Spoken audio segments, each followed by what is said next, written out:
Bonjour à toutes et à tous, François Egel, je suis chauffagiste depuis 39 ans.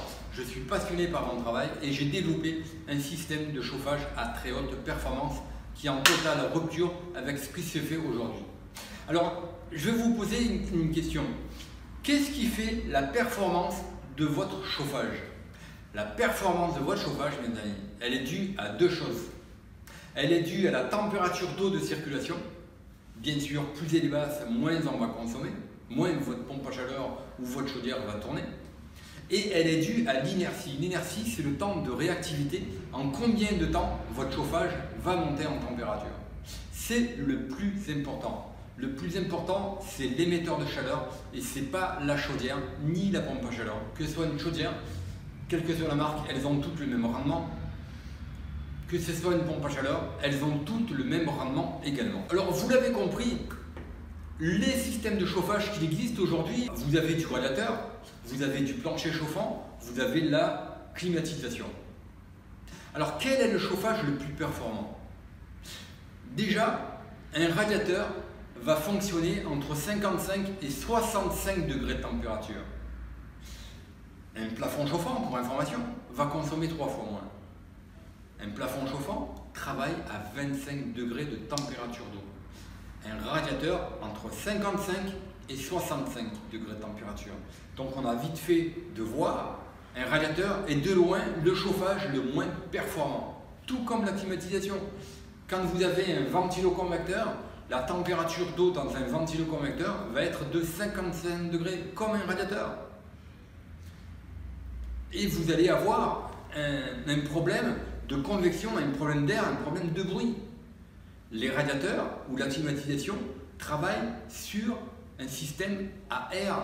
Donc l'air étant un isolant, regardez vos doubles vitrages. Vos doubles vitrages, pourquoi maintenant on met des triples vitrages? Parce qu'on met une lame d'air entre chaque vitrage. Avant on avait les simples vitrages, après on a fait les doubles vitrages dans lesquels on mettait de l'air. Et après maintenant on est au triple vitrage. Pourquoi? Parce que l'air est un isolant. Qu'est-ce qui fait la performance d'une isolation? C'est l'épaisseur d'air que vous avez dans votre isolation. Tout simplement. Donc, la performance d'un chauffage, elle est due à l'émetteur de chaleur. Attention, j'ai dit que les rendements des pompes à chaleur, des chaudières avaient tout le même rendement, c'est un fait. Mais par contre, il y a des génératrices, des pompes à chaleur, des chaudières, qui ne sont pas fiables du tout.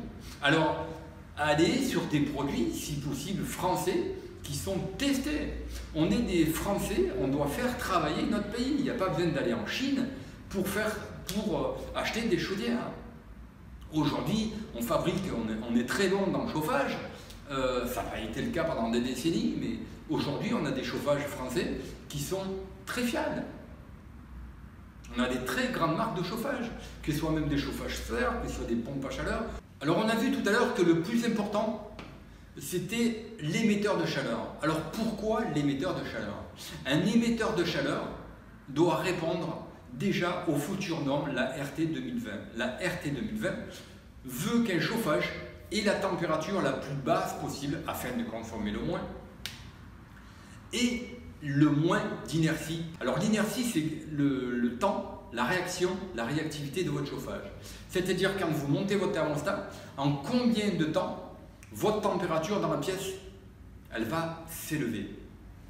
Sur un concept de plafond chauffant rafraîchissant ou, comme ici à l'Hôtel des Pins à Montélimar, des murs chauffants, l'inertie est de entre 1 minute et 20 minutes. À titre d'information, sur un plancher chauffant, l'inertie est de 24 heures. Pourquoi? Parce qu'il va falloir chauffer d'abord le tube et il va falloir traverser les 6 cm de béton plus 1 cm de colle et 15 mm de carrelage. On a minimum 9 cm de béton. C'est pour ça qu'un plancher chauffant, ça ne se régule pas du tout ou très mal. L'avantage d'un plafond chauffant idéal terme, c'est qu'on va pouvoir réguler la température vraiment au dixième de degré près, en un temps record. C'est ce qui fait toute la performance, toute la pertinence d'un chauffage, elle est essentiellement due à ça.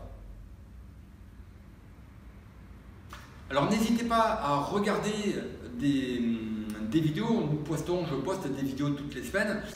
Et n'hésitez pas à regarder les vidéos sur des thématiques, que ce soit l'énergie, que ce soit la pompe à chaleur, que ce soit la climatisation, que ce soit le plancher chauffant ou quoi que ce soit.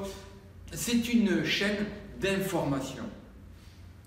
Mais sachez une chose, le poste de chauffage, c'est le poste qui va vous impacter votre finance, et ce sur des décennies. Faites très attention parce que un chauffage économique, écologique, comme un plafond chauffant ou un mur chauffant, comme vous en avez ici à l'Hôtel des Pins, va diviser minimum votre chauffage par 3 compartiments à des radiateurs et va consommer minimum 50% de moins qu'un plancher chauffant. Aujourd'hui, des plafonds chauffants rafraîchissants idéalthermes, on en a dans toute la France. Je dis bien, même à l'étranger. Donc, depuis plus de 15 ans. Donc, on n'a pas de mal à avoir des retours de nos clients. Regardez des clients de toutes les vidéos où des clients attestent que leur consommation est vraiment dérisoire comparativement à ce que l'on a aujourd'hui. Ce que l'on voit aujourd'hui. Si cette vidéo vous a plu, n'hésitez pas à liker, n'hésitez pas à partager, parce que le bonheur est bon que s'il est partagé. N'hésitez pas à vous abonner, à cliquer sur la cloche afin de recevoir nos prochaines vidéos. C'était donc François Hygiène, le concepteur de plafond chauffant rafraîchissant idéaltherme. Je vous souhaite à toutes et à toutes d'excellents travaux et je vous dis à bientôt. Enfin.